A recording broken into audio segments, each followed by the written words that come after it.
क्योंकि मनुष्य की एक प्रवृत्ति होती है, और इस दौर में तो लालच पराकाष्ठा पे है, कि मनुष्य जब तक साइंटिफिक तरीके से बात करता है, और अगर वो साइंटिफिक बैकग्राउंड ना हो उसकी, और वो आस्थाओं पे ज्यादा विश्वास करता हो कि मंदिर चले जाना बेटा पास हो जाएगा, तो ये आस्था कर देता है। मंदिर जाने से किसी को गलतफहमी नहीं होनी चाहिए कि वहां जाने से पास हो जाए तो फिर बच्चे एग्जाम में क्यों जाए, सब मंदिर में चले जाएं। वो आपकी आस्था है, वो आपका विश्वास है। उसलिए उस वक्त के ऋषि मुनि ने कहा कि पूरे ब्रह्मांड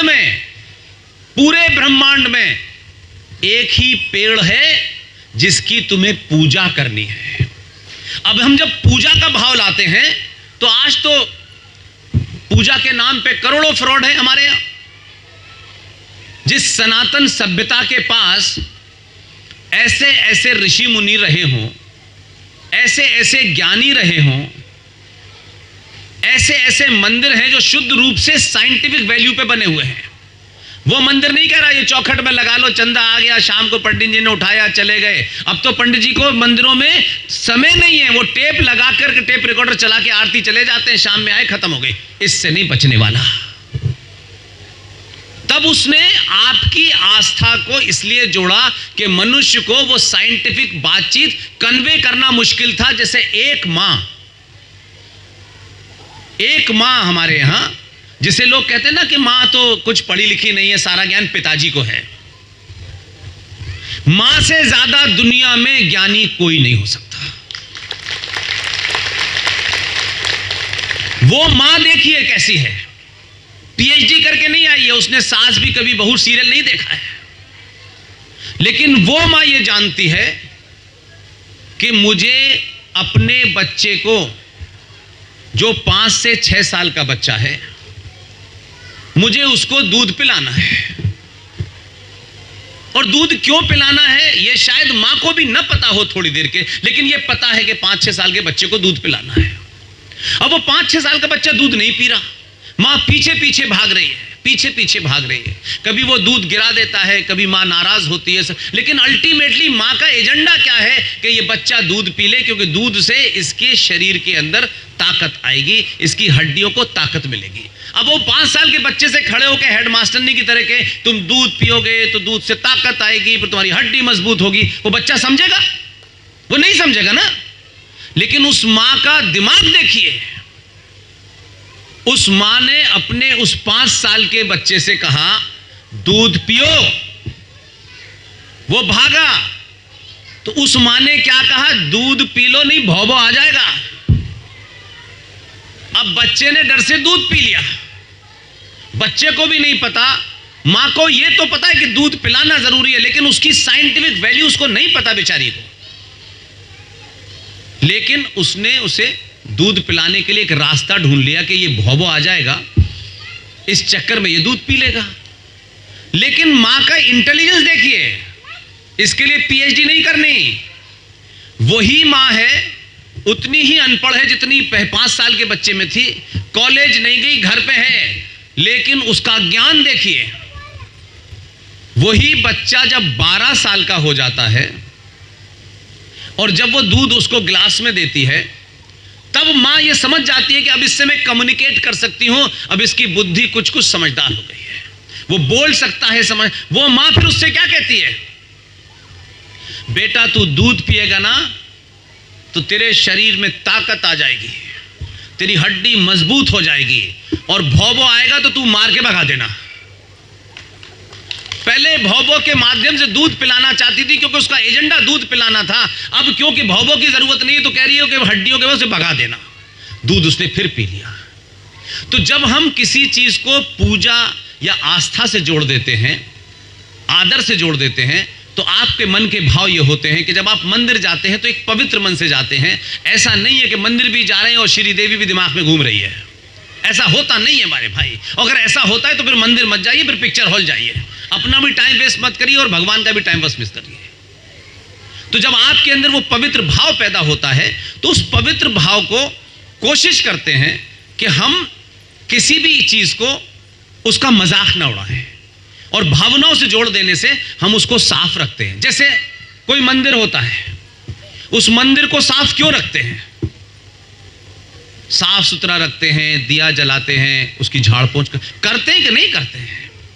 क्योंकि हमारी आस्था जुड़ी हुई है, उसके प्रति हमारी एक श्रद्धा है। ऐसे ही मां, जिस समाज में माएं, जिस समाज में बेटियां, जिस समाज में बहनें पुरुषों के अत्याचार के कारण रोती हो, वो समाज कभी जीवन में उन्नति नहीं कर सकता, कभी नहीं कर सकता।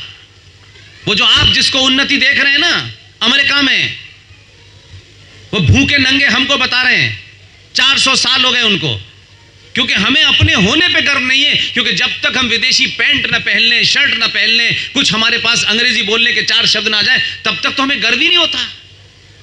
अपनी भाषा में तर्कों के साथ, तथ्यों के साथ, लॉजिक के साथ, फैक्ट के साथ अपनी बात रखने का मजा ही नहीं है हमें, जब तक 2 शब्द अंग्रेजी के ना बोल रहे हैं। हम बीमार हैं। उनको नहीं पता था, हमको पता था भाई। वो कह रहे हैं 400 साल हो गए अमेरिका को, 400 साल से ऊपर हो गए आजाद हुए कि नहीं बताइए? ये तो कोई ऐसी बात नहीं है कि जो कोई इस भावनाओं का मामला है, फैक्ट है। 400 साल में पूरी दुनिया को जेंडर जस्टिस की परिभाषा देने वाले कि महिलाएं और पुरुष बराबर हैं और उन्हें बराबर का अधिकार मिलना चाहिए, 400 साल पहले से लेके आज तक अमेरिका जैसे 2 कौड़ी के देश की औकात नहीं हुई कि अपने देश की राष्ट्रपति किसी महिला को बना पाता। हमको 70 साल हुए आजाद हुए, और उससे पहले भी रानी लक्ष्मीबाई थी।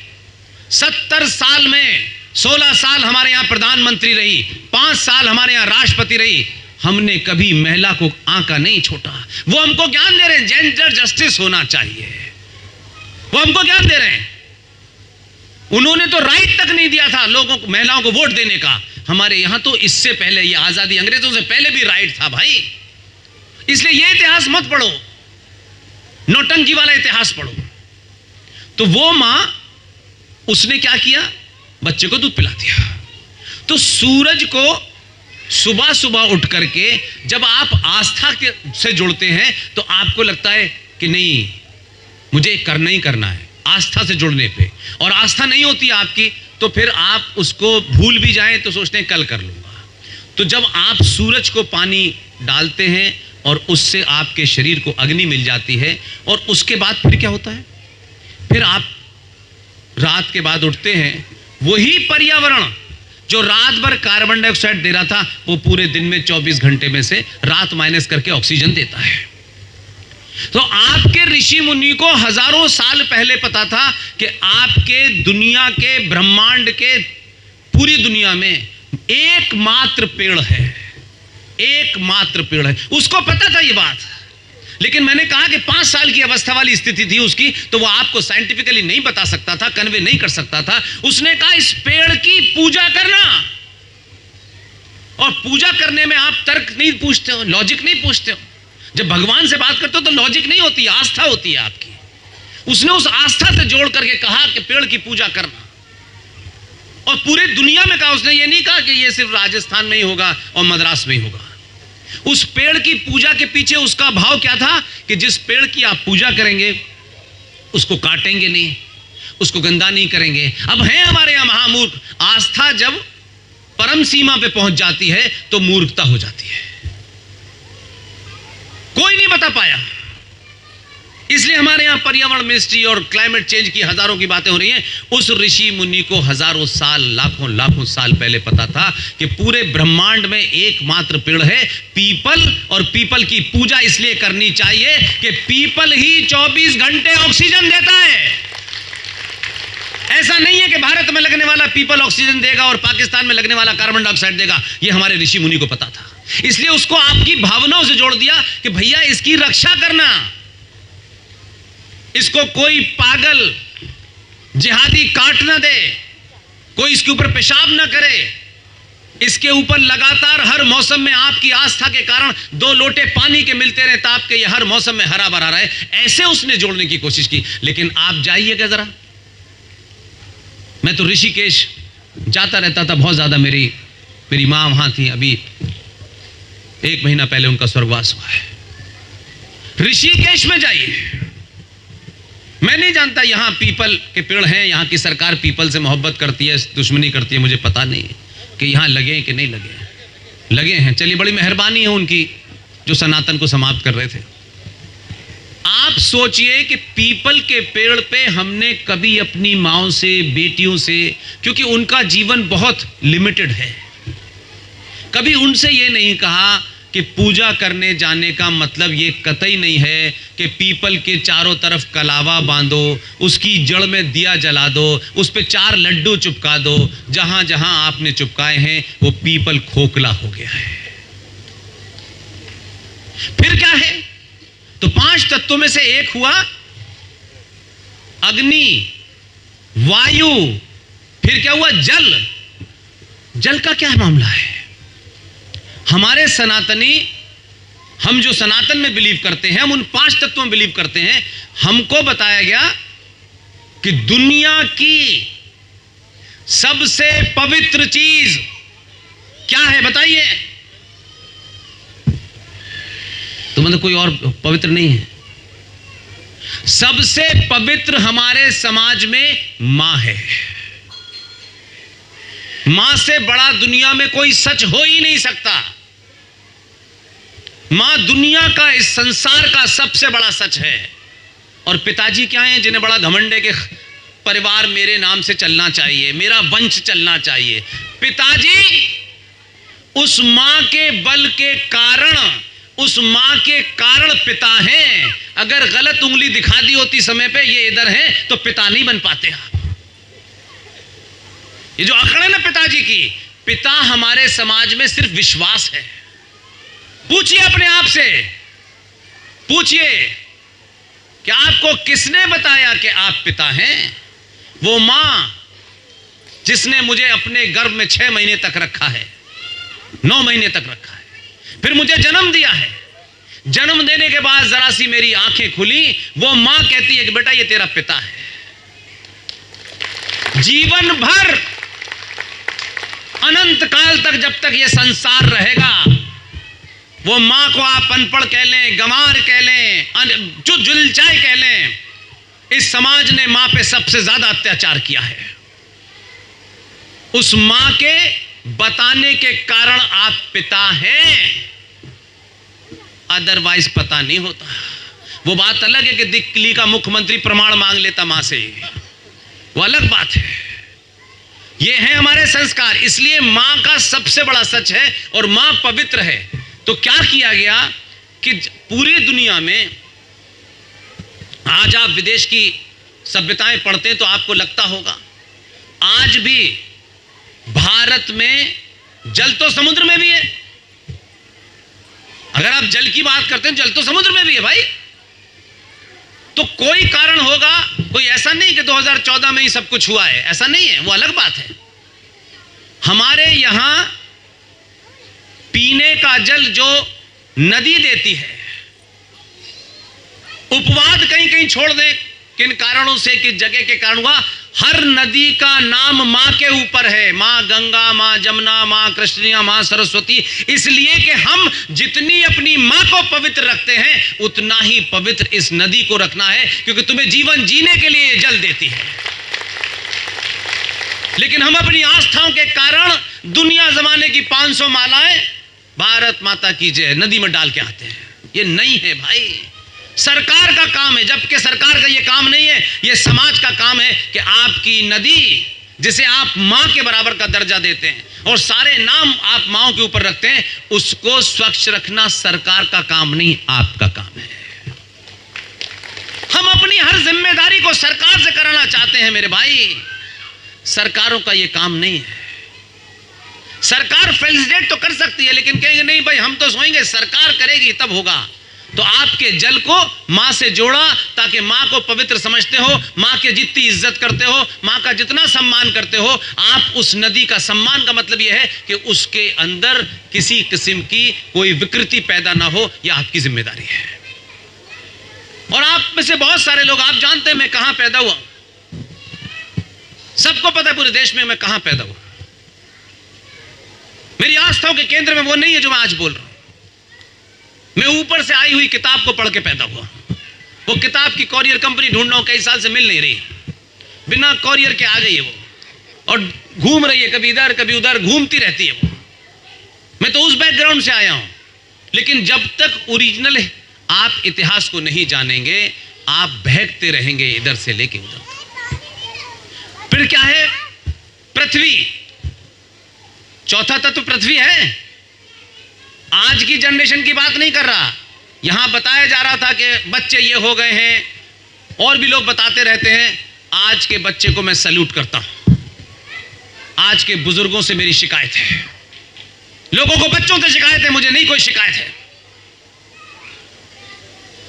आपने जो इनपुट डाला है वही निकलेगा। आपको चिंता है कि मेरे बच्चा बड़ा पैकेज पे अमेरिका जाए, बड़ी से बड़ी नौकरी बने।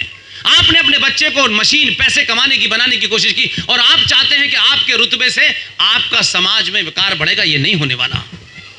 आप शर्मा जी के घर पे 2 गाड़ी खड़ी हुई है, तो ठाकुर साहब की आधी जिंदगी निकल जाएगी कि इनसे बड़ी कार लेनी है मुझे।